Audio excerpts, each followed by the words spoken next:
যাত্রাবাড়ির মাছ বাজার থেকে পায়ের রক্তটা লাশ উদ্ধার। রাজধানীর যাত্রাবাড়ি থানার সংলগ্ন সিটি কর্পোরেশন অফিসের মাছ বাজার এলাকায় মেহেদী হাসান অপু নামে এক ব্যক্তির মরদেহ পড়ে থাকতে দেখেছেন স্থানীয়রা। রবিবার ৮ মার্চ রাত আনুমানিক ৯টার দিকে এই ঘটনা ঘটে। স্থানীয় সূত্র জানায়, রাতের দিকে মাছ বাজার এলাকায় একটি মরদেহ পড়ে থাকতে দেখে এলাকাবাসীর মধ্যে চাঞ্চল্যের সৃষ্টি হয়। পরে পুলিশকে জানালে নিহত ব্যক্তির পরিচয় শনাক্ত করেন। তার নাম মেহেদী হাসান অপু এবং তার স্থায়ী ঠিকানা বরিশাল বলে জানা গেছে।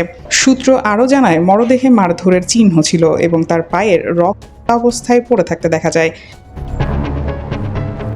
কে বা কারা তাকে হত্যা করেছে সে বিষয়ে তাৎক্ষণিকভাবে নিশ্চিত হওয়া যায়নি।